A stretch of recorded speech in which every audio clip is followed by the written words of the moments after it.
Being a logo designer, one of the most commonly asked questions to me is, Anik, since you're a logo designer, what is your favorite logo? I have made almost 200 plus logos either for clients or for personal projects. Some of them are pretty good, while some, let's not talk about it.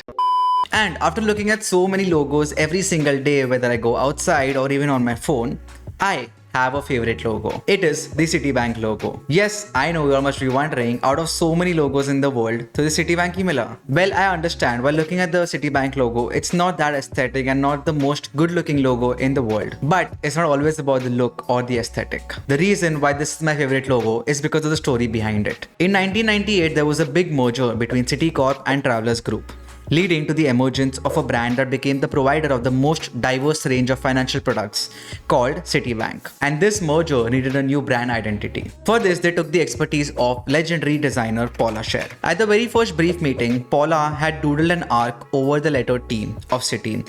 With this arc shade, the two dots of any regular lowercase letter I has been given justice, and also there's a slight focus on the letter T as it was the merger with the Travelers Group and the focus was on T itself. She chose an umbrella shape because the Travelers Group's old logo had an umbrella in it, and also umbrella is a feeling of protection because when you go out in rains you use an umbrella, and that same feeling of protection she wanted to emphasize on the brand, and the customers of Citibank should feel protected with their money. This feeling of protection and security is the most important in any bank, and that is why the color blue is so commonly used. It still took 6 months to work on the strategy and positioning behind it, but it developed on what emerged as a simple rough sketch on a paper napkin on their first meeting with Paula Scher. Basically, this simple sketch of Citibank was the finalized logo, and it took Paula Scher just like 5 seconds when she was in the meeting. The question that comes to the mind is that how can an organization like Citibank base their identity on something that was done within seconds? What is the validation of asking such a heavy sum of $1.5 million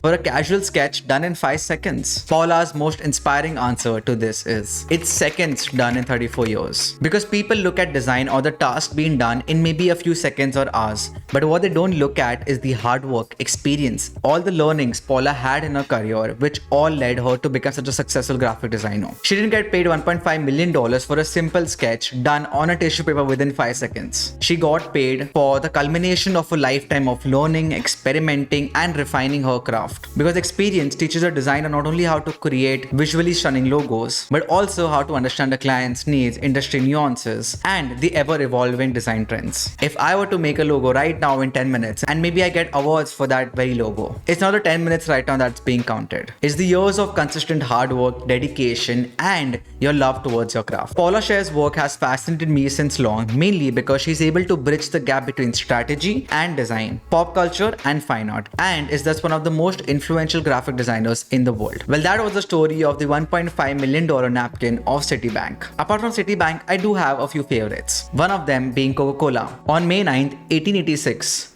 Dr. John Pemberton nailed the formula of Coca-Cola. But it was his bookkeeper who came up with the name. Frank Robinson suggested that the 2 C's would look amazing in advertising, and with that he also designed the famous Coca-Cola script logo. The reason why I love this logo is because it's so timeless. Pepsi has changed their logo, 7-Up has changed their logo, even like Fanta has changed their logo, but Coca-Cola logo has been the same since 1886. One more logo which I also like is Unilever's logo. I'm sure you all must have seen it. And the reason why I like it so much is because Unilever's logo follows every single Gestalt principles. I think that deserves an entirely separate video. If you want to know more about Unilever's logo, why I like it, and what is the Gestalt principles exactly, get this video to 1000 likes and I'll make that video. Well, that is it folks. Thank you so much for watching, and I hope you learned something new in this video. As always, stay creative.